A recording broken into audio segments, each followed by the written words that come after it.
इतिहास अभ्यासक इंद्रजित सावंत यांना दिलेली धमकी आणि छत्रपती शिवाजी महाराजांविषयी अपशब्द वापरणाऱ्या प्रशांत कोरटकरचा अद्याप शोध लागलेला नाहीये।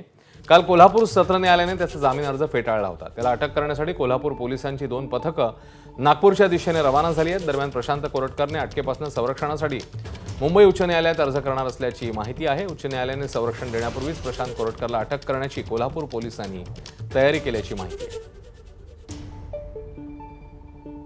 प्रशांत कोरटकर आणि इंद्रजित सावंत प्रकरणाच्या घटनाक्रमावर एक नजर टाकूया। 25 फेब्रुवारीला मध्यरात्री 12:08 प्रशांत कोरटकरने इंद्रजित सावंतांना फोन केला।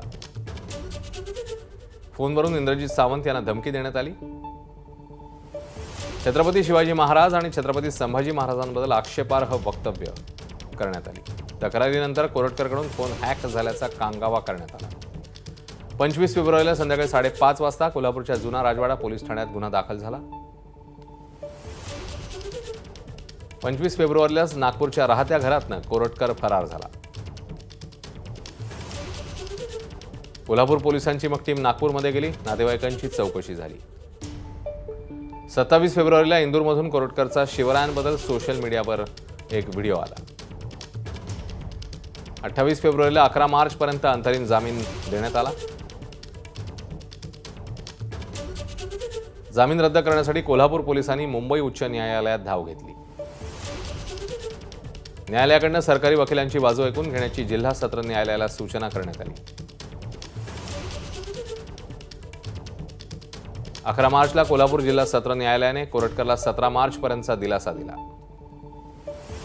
सुनावणीला कोरटकर प्रत्यक्ष हजर राहण्याची पोलिसांनी विनंती केली। कोल्हापूर पोलिसांची विनंती सत्र न्यायालयाने मात्र फेटाळली। 17 मार्चला मग कोल्हापूर जिल्हा सत्र न्यायालयात 2 तास युक्तिवाद झाला। 18 मार्चला कोरटकरचा जामीन अर्ज हा नामंजूर करण्यात आला।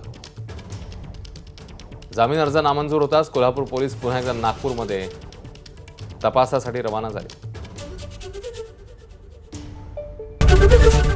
एबीपी माझा, उघडा डोळे बघा नीट।